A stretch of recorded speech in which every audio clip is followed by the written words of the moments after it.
Colin Stephenson of Newsday is back on the show to talk Peter Laviolette, Will Cuylle, line combinations, and perhaps most importantly, will he continue to use jersey numbers when he tweets out the line combinations on game night? All this and much, much more on today's episode of Locked On New York Rangers.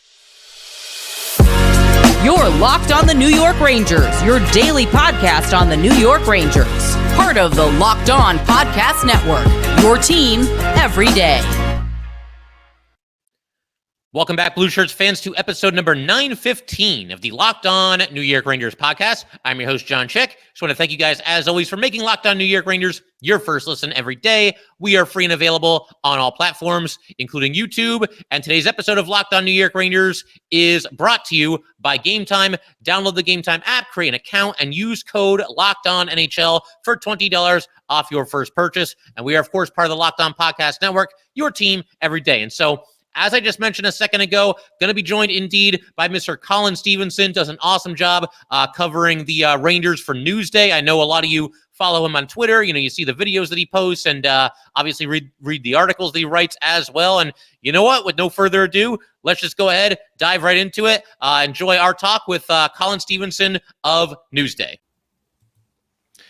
All right, and so with no further ado, let's go ahead, welcome in our very, very special guest for today on Locked On New York Rangers, Mr. Colin Stephenson from Newsday. Colin, you know, we did this once in the past, but we've come a long way since then. You know, we got video and everything now, and I know you're really busy this time of the year, so I really do appreciate you making some time to talk some Ranger hockey with us.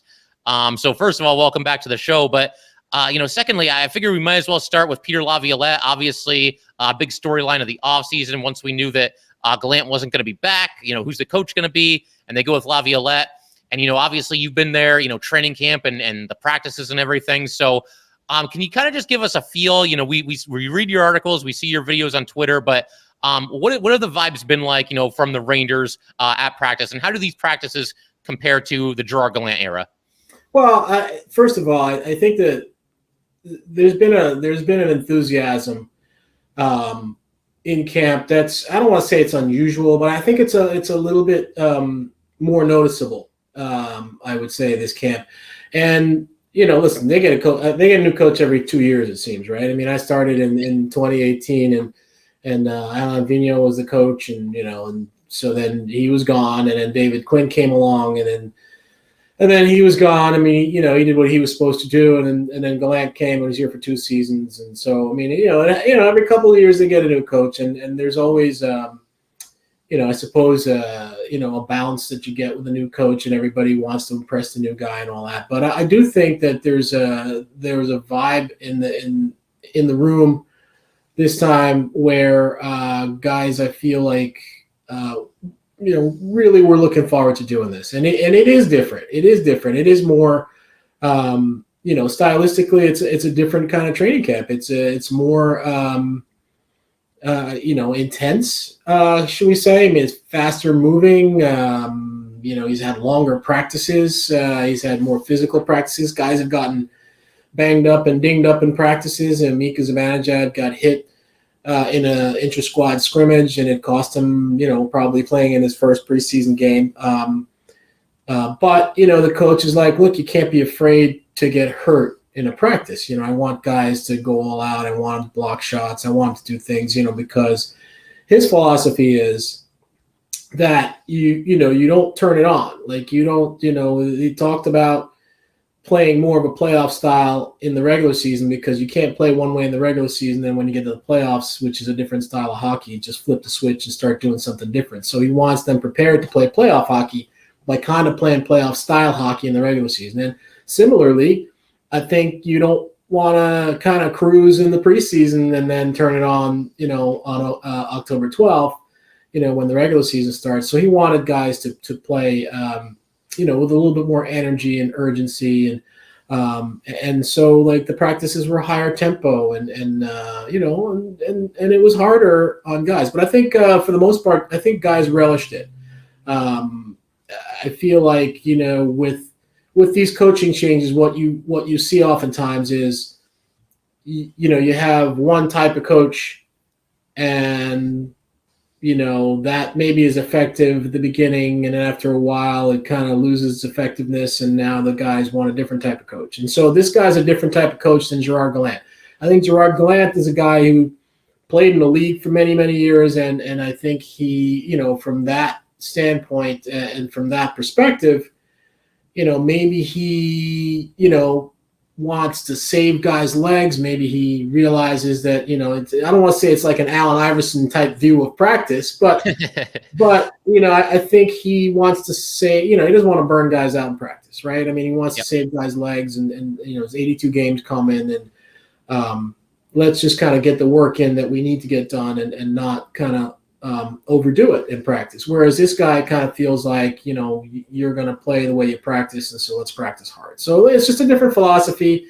I know people are making a lot of it. And, it's different. Is it better? I guess we'll see. I mean, Gallant did pretty good in this first year. And even in the second year, they lost in the first round, but they had 100+ points. So, I mean, I'm not going to make him out to be the worst coach in the history of the game or anything like that. I mean, this is just a different kind of guy and a different kind of style, and we'll see, if he has different results.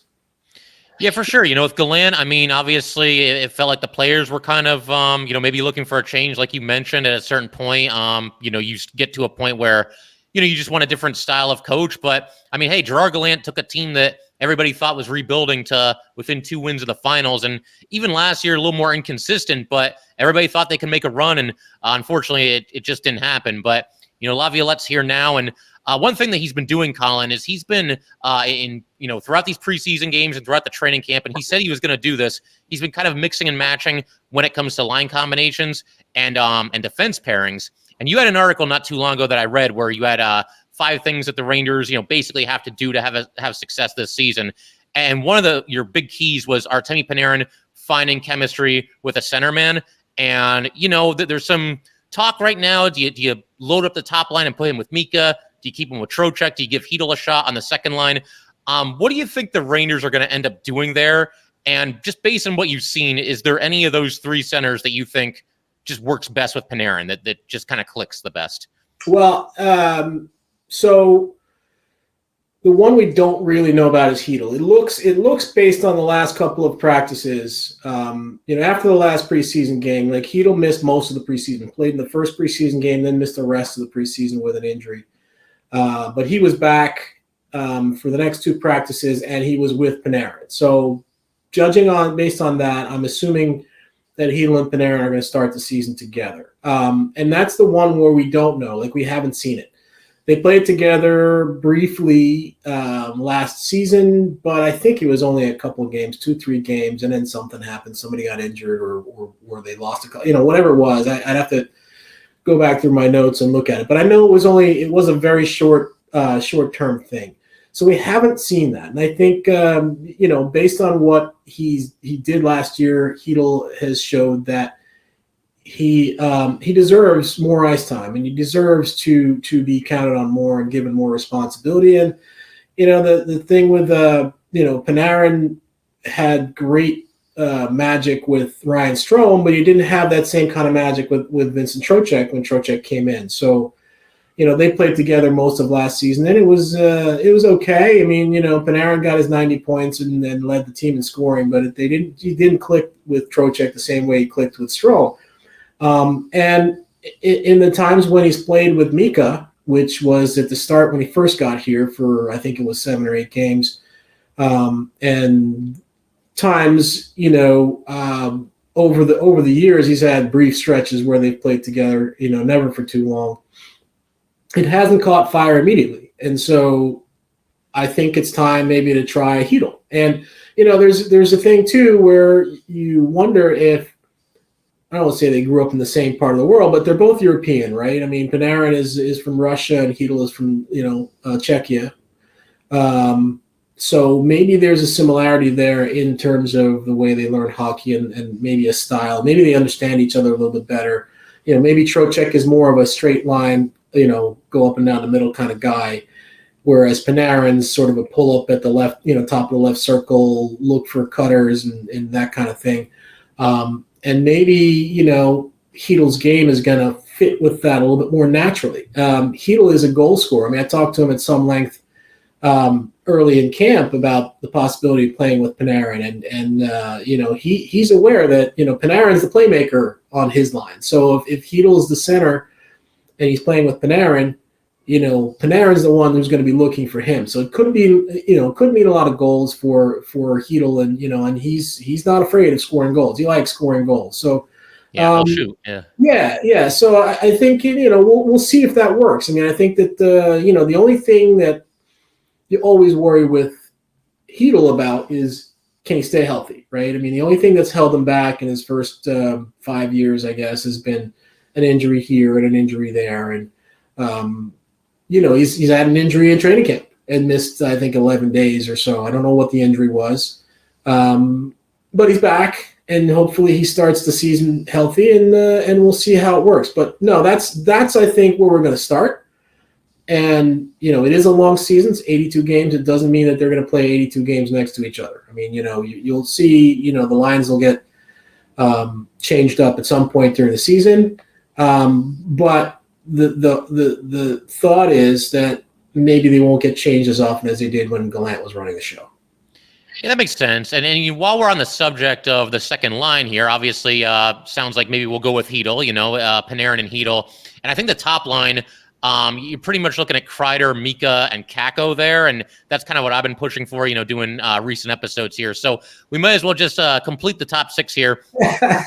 Second line right wing, you could make a case for Wheeler. You could make a case for maybe Lafreniere. I know some people were a little down on him because he struggled in the preseason. Maybe even Will Cuylle has a chance there. I mean, any thoughts on who could round out the top six there for the Rangers to start the season? Well, it's been Cuylle in the last two practices, which is is a sort of an indictment of Lafreniere, I suppose. I mean, Lafreniere came in on day one. He was with Mika and Kreider on that top line, right? And and he looked fine in the practice before the preseason games started, but he just didn't show much in the preseason games themselves.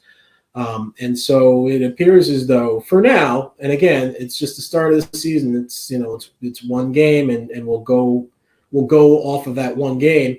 For now, it looks like it's going to be Cuylle, which would be interesting because Cuylle is a left wing, and he's basically been a lifelong left wing, and so now he would be switching to the right side, which is something, of course, that Laf was being asked to do. So we'll see how that works and how long of a look that gets. But as of right now, it looks like that second line is going to be Panarin with Heedle and Will Cuylle. And then Lafreniere has been working the last 2 days at left wing on a line with Trocheck and Wheeler. So, again, nothing's ever written in stone in these sorts of things, but I think that's the way they'll line up on opening night. Yeah, that sounds good. I've got at least one follow-up question on Will Cuylle because I know Ranger fans are really excited about this. Not even really expected to make the team. I mean, obviously he had a shot at it, but maybe a little bit less than 50-50 coming into the training camp. And obviously he took the bull by the horns. And Colin, we'll get to that in just a second. But first, we got to let everybody know today's episode of Locked On New York Rangers is brought to you by Game Time. You shouldn't have to worry when you're buying your tickets to your next big event. Game Time is the fast and easy way to buy tickets for all the sports, music, comedy, and theater events near you with killer last-minute deals, all-in prices, views from your seat, and their best price guarantee. Game Time takes the guesswork out of buying tickets. See the view from your seat before you buy, so you know exactly what to expect when you arrive. All-in prices show your total up front, so you know you're getting a great deal without the hidden fees. Buy tickets in 2 seconds with 2 taps. Take the guesswork out of buying tickets with Game Time. Download the Game Time app, create an account, and use code LOCKEDONNHL for $20 off your first purchase. Terms apply. Again, create an account and redeem code LOCKEDONNHL for $20 off. Download Game Time today. Last-minute tickets, lowest price, guaranteed. All right, so we are talking with Colin Stephenson here, and Colin, we started to talk about Will Cuylle a little bit there, and obviously Ranger fans rightfully very excited that he's made this team, but I'm wondering because again you're at all these practices and seeing all these games and everything, and what was there like a point where you started to think like, yeah, Will Cuylle is going to be on this team? Like what was it that kind of made him stand out throughout the training camp and the preseason here in your estimation? Well, I think he had a really strong camp from day one, right? He and Brennan Othman both had strong camps. But the odds were against them because they didn't require waivers to go down, and they were the only two. When they got down to 25, it was like, okay, he's got to cut 2 forwards, and these are the only 2 guys who can go down without clearing waivers. So I will say I was never sure. I mean, I always thought right up to the end, I thought it was 50-50, but I think, the last 2 preseason games, and again, Cuylle and Othman both played strong, both had strong camps. Maybe Othman faded a little bit more. The last 2 preseason games, Othman ended up on the 4th line. Cuylle was on the 3rd line. He scored a goal in that game against the Devils. He played another strong game the next night against Boston at the Garden. Had 4 shots on goal, which was second most on the team. Mika had 5. So I just think he was strong the whole time. And, we were debating it actually among the reporters as to whether he would or would not make the team. And some people believed he would, and some people believed he wouldn't. And I really didn't know which way to go. But, I think he's earned it. He deserves to be here. I feel badly for Johnny Brodziak, who was the player that, got sent down at the end to make room for Cuylle, because Brodziak had also played well. Brodziak, had come to camp as sort of one of a bunch of guys that were battling for that 13th forward spot. And it looked like he took the early lead, and he really was very forceful. He played the first 4 preseason games and was very good. And I thought, we all thought he had earned the job, but then Cuylle was just, never let up and was just there. And I guess when they decided to carry Cuylle, they had to, move somebody else out of the way, and that was Brodziak. So I feel badly for Brodziak, but my suspicion is, he's the kind of guy he's been up multiple times in the last 2 years since he's been here. They think very highly of him. They know that down in Hartford, he can be a leader for the young guys down there. I think he was their captain last year. So they know that he'll go down. He won't pout. He'll do what he needs to do, and he'll play, and he'll help the organization in whatever way he can. And then when they do need to bring someone up, he's always a guy who can come up and fill a spot. So so there's that. But yeah, no, I think I was on the. I really didn't know. I was in the dark, and I was in suspense right up until the very end with Cuylle. Yeah, it's interesting you mentioned Brodziak there, too, because I said similar things, on other episodes of this podcast. He's somebody that just works his tail off. I think he's got a decent amount of speed. And, it's weird. I feel like at a certain point, sometimes players can kind of get labeled as like NHL, AHL swingmen. But just kind of a bad break for Brodziak that Will Cuylle showed out the way that he did, because, Brodziak, I feel like he's an NHL 4th-line player. Like I feel like he could play in that role and do just fine, for the Rangers or really any team. Yeah, no, I think that's right. I think that's true. And fortunately for the Rangers, nobody claimed him when he went through waivers. He cleared waivers and was able to go down. It's a good guy to have in your organization, because if you need somebody, you can go get him and he'll step in and be good for you. But this is their team now. I think when they came into camp, I think we didn't have very many questions, right? We pretty much knew the top 12 forwards, I want to say, and then the question was, who was the 13th going to be?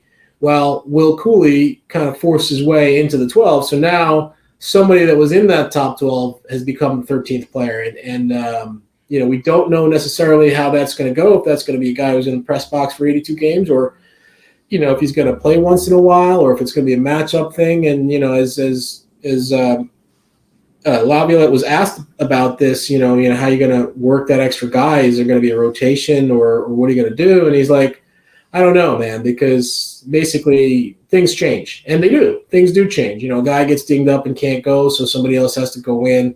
A guy's not playing well, or a guy's playing particularly well in practice, or there is a matchup thing or something. So, you don't know. At this point, it looks like Jimmy Vesey is the odd man out, at least from the last 2 days of practices. But that could change. Jimmy can play, he's primarily a left wing, but he played right wing for the Rangers last year. And he's a responsible defensive guy. He's a strong penalty killer. He's got a fair amount of speed. He's got decent size. He's got a brain for the game. So, he's a guy that they can count on if they need to. And we'll see how it goes. But for now, it looks like he is the number 13 guy.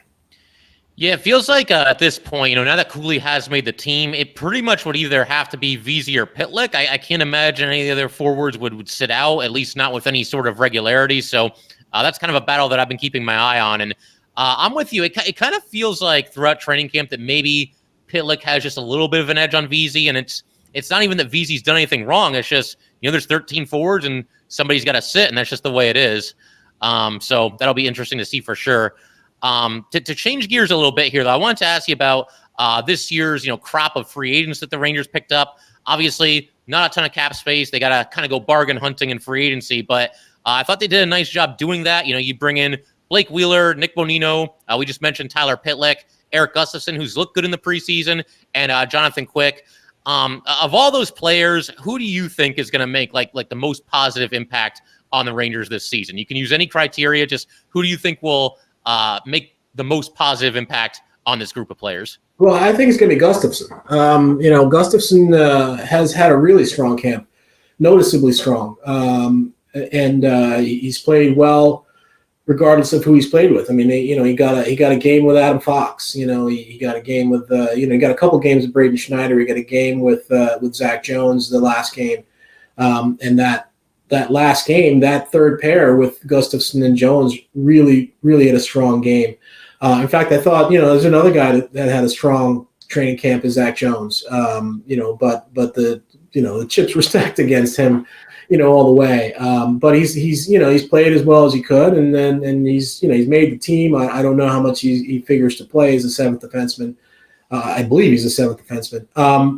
But no, of all the guys that have come in, I think Gustafsson's the one that is probably going to have the greatest impact. And it's not, it's more than just what he does from a production standpoint on the ice. I mean, it's also the fact that he's played for, he and Bonino have played for Laviolette in the past. They know Laviolette well. They know his systems offensively and defensively, and they can help guys. They can be there when guys have a question, say, hey, what about this or what about that, or how do I do this or how do I do that? I'll just, I noticed something in one of their practices. They were doing, I think it was Saturday's practice. They were doing penalty killing work. And I just happened to be watching. It was a near end where the reporters are stationed, and he had Gustafsson playing on the power play team as a shadow guy, and he just was in a spot down low where not where he would normally play on a power play, but he was just part of it was a penalty killing exercise, and so he was just in a spot down low by the goalpost, and they were going over very detailed stuff about where players should be and where your stick should be. And, every time they moved the puck almost, they would stop and talk about it and say, this is what should happen and whatever. And I noticed that the puck came over to Gustafsson, who was, again, on the goal line wide of the goalpost. And Zach Jones came over to kind of, to guard him. And Gustafsson actually used his own stick to move Zach Jones' stick to where Zach Jones' stick was supposed to be based on the positioning. So that's what I'm talking about. Here's a guy that, he knows the system, and he is able to help the other guys learn the system and learn what the coach is trying to get them to do. So I think his value to the team is beyond what he does for himself in a production standpoint, but also how he can help other guys be better. So he's the guy. Who's going to give the most. The other guy I think would be Wheeler. I mean, I really don't know what to expect from Wheeler. I think he, what do you have, like 17 goals or something last year. I don't know what role Wheeler is going to be in right now. It looks as though he's starting on the third line with Trocheck and Lafreniere.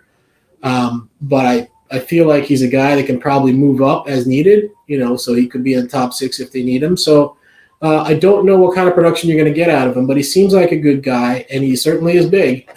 So, yeah. Yep. I think that he'll he figures to be very helpful as well. But in terms of picking one out of those guys, it's I'd have to pick Gustafsson. Yeah, it's a really cool story about Gustafsson too, because technically Zach Jones is the guy he's competing with for that final defenseman spot there, and for him to be that selfless and help this young player along a little bit here and make sure he's in the right position, make sure his stick is in the right position. That's obviously a cool thing. And with Wheeler, it's funny because I did a live show when free agency was beginning, and I don't know if you remember this, Colin, but that was a day that Twitter was down. Yeah, it was just acting all haywire, and so I'm looking at the chat. And somebody's telling me, oh man, we just got Blake Wheeler 1 year, $800K. And I'm like, there's no way. There's no way he would sign for that little. And then lo and behold, that's exactly what happened. So we got Blake Wheeler there. And I don't know what to expect with Wheeler either. But to me, getting him for $25K over the minimum, I mean, he might be a little bit older now, but to me, that's still a risk worth taking. Yeah, definitely. I mean, you see this happen. I saw it with the Islanders and Zach Parise. When a guy gets bought out from his old team, and he's getting paid by that team 2/3 of his salary or whatever the terms of his buyout were, he can afford to take less to go where he wants to go. So you obviously decided that coming to the Rangers was a place that made sense for him. Good team that had a need at right wing. And he knew Trouba. I'm sure he talked to I'm sure. I know he talked to Trouba about it, and Trouba was part of the recruiting pitch to get him here. And so he's here, and I think he's excited to be here. It seems I met him, introduced myself to him in the locker room a couple days ago, and seems like a really energetic, enthusiastic guy who smiles a lot, and he's happy to be here. And I don't know exactly what kind of production to expect from him, but I hope the best for him. Yeah, absolutely. And I want to keep everything rolling here. I definitely want to ask you a little bit about, we got some breaking news, Adam Fox being named another alternate captain for the Rangers. So that's obviously a very cool thing for him. First, though, got to let everybody know that today's episode of Locked On New York Rangers is brought to you by FanDuel. Snap into action this NFL season with FanDuel, America's #1 sportsbook. Right now, new customers can get $200 in bonus bets guaranteed when you place a $5 bet. That's $200 in bonus bets, win or lose. If you've been thinking about joining FanDuel, there is no better time than right now to get in on the action. The app is so easy to use. There's a wide range of betting options, including spreads, player props, over-unders, and more. So visit FanDuel.com/lockedon and kick off the NFL season. FanDuel, official partner of the NFL. And so, going to keep everything rolling here, talking, of course, with Colin Stephenson and some kind of breaking news. I mean, is 24 hours even breaking news anymore, the way that everything moves? No, not. I don't think it is. But regardless, one of the bigger news stories to break the last couple of days here, Adam Fox now being named an alternate captain. And, Colin, you're obviously, pretty up close and personal with this team, and you see everything that goes on. So Adam Fox is the alternate captain. I mean, did you see this coming, and is this a good choice from the Rangers based on what you've seen? Yeah, I think it's it's funny. I was on another podcast maybe last week, and I was asked whether who the biggest leader was on the roster in the locker room that wasn't wearing a letter on his chest, and immediately I said Adam Fox, and it makes sense. What everybody was saying was that it's just a natural progression for him to get this responsibility at this time. He's 25 years old. He's what is this, his fourth season? I guess it was 2019-20 was his first year. So 1, 2, 3, 4. Yeah. So he's he's a guy who obviously is a core player now. He's won a Norris Trophy. He was a runner-up last season. So he was their third leading scorer last season. And so it made sense to do this. Now, the only, in talking to him, the only surprise for any of us was, that, it seemed like their leadership group was all set. They had the captain, they had 4 alternate captains. You could have 2 guys on the road and 2 guys at home, or alternate them game by game or whatever, or mix it up however way you saw it. And it didn't really seem like there was a need for another alternate captain. But I believe that, everybody believed that it was time that, Fox has been doing that sort of stuff anyway. He's been, I joked with him to some degree about being a team spokesman of sorts. He's come out there to talk to the media after some tough losses and things like that. I mean, these are things that guys do who have letters on their chest. So, he's been doing that stuff anyway. And as he said, you like to be a leader even without the letter. But it just made perfect sense that, they gave him a letter at this time. I just don't know how they're going to rotate those 5As. There's only 2 per game. So, 2 guys will wear the letter in a given game. And I don't know how they're going to do it. If it's going to be 1, 2, 3, 4, 5, and then 1, 2 go, and then 3, 4 go, and then 5, 1 go. I don't know how they're going to do it, but that's the biggest question as far as that's concerned. Maybe just pick names out of a hat. It's funny. It was less complicated when there were 6 alternate captains and no captains, because you just do 3 home, 3 away. That was right. a lot more even that way. Right. But the other thing I wanted to ask you about here too, obviously, so there was this thing with Paul Bissonette not that long ago. I wanted to ask you about this. Do you have any idea why this guy dislikes the Rangers so much? I mean, you're in hockey media. He's in hockey media. Is he just playing to the crowd? Is he just trying to get people going? What's the deal there? I think he is. I mean, yeah. He said as much to Neil Best, our media writer, where he was on a conference call. I guess he's on TNT. Yeah, he's on the TNT broadcast, right? So the TNT guys did the conference call, and Neil Best, who is our media writer, was on the conference call and talked to him and asked him about that. And basically he kind of admitted that, he likes to tweak Ranger fans because it's easy to do. And, people lose their minds and stuff, but that's kind of what he does. And he said, it's funny because he was willing to say inflammatory things on a podcast, and then he goes on a conference call with traditional media, and he's kind of like vanilla, you know what I mean? Yeah. But I think that's just part of the act. But I don't know.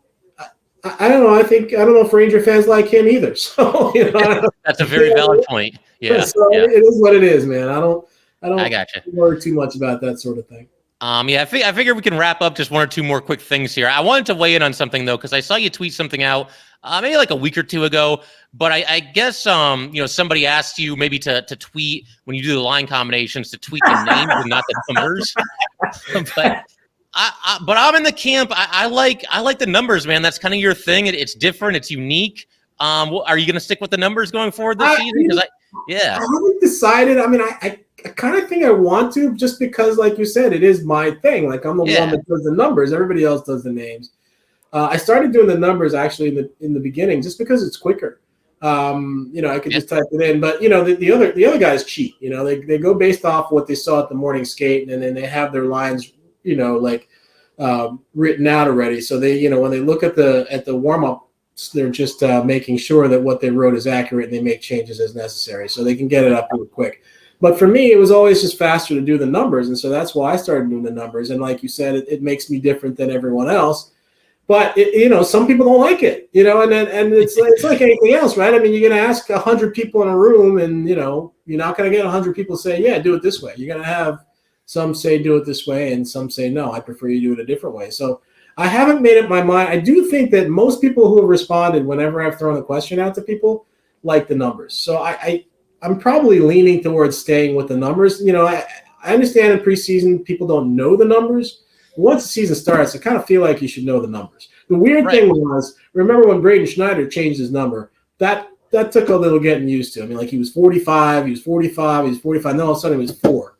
Yeah, that's that came out all the field. He was 45 throughout the preseason, and then opening night he was 4. Even now, like he's a big guy, so it feels like he should have 2 numbers back there. You know what I mean? Like, it just, I don't know. Aesthetically, I think it looks better with 2 numbers. But yeah, Braden Schneider's a heck of a player, no matter what number he wears. Exactly. So I don't know, but I'm still, I still could be talked into doing it one way or the other. But I think I am leaning towards going back to numbers. All right. Well, one last thing I want to end on, and we'll take the Rangers out of the equation here. But I mean, the season's about to start. We're almost exactly 24 hours away here. We got a couple of games on Tuesday, 3 games to be exact. So you can't pick the Rangers. Who wins the Stanley Cup this season? Who you got? Wow, that's an interesting one. Like, I've been wondering about that. my standard go-to has been Colorado. I think I've picked them like 3 years in a row, and I won once, so I kept it going for a while. But I think I got to pick somebody else this year. The two most popular selections I've seen have been Carolina and Dallas, and I like both of those choices, but I would say Dallas on the basis that I think they have better goaltending. So, normally I'd say an East Coast team because the travel is a little bit easier, and maybe it's a little bit easier on your body over the course of 82 games. But I think goaltending is something that I prize very highly on Stanley Cup contending teams, and I think Dallas is a better goaltender than those Carolina. So that's where I'm going to go. Fair enough. I figured we could pretty much call it there, but Colin, this was a ton of fun. Always happy to have you back on the show anytime you have the time to do it, anytime you're up for it. And on behalf of Ranger fans, thank you for everything you do. It's a passionate bunch of fans, and we always want to know what's going on, and you do a great job keeping everybody informed. Well, thanks for saying that, and thanks for having me on. I've enjoyed it, and I'm here for you when you need me. Sounds good. We'll do this again. And Ranger fans, thank you guys as always for tuning in. We'll see you next time.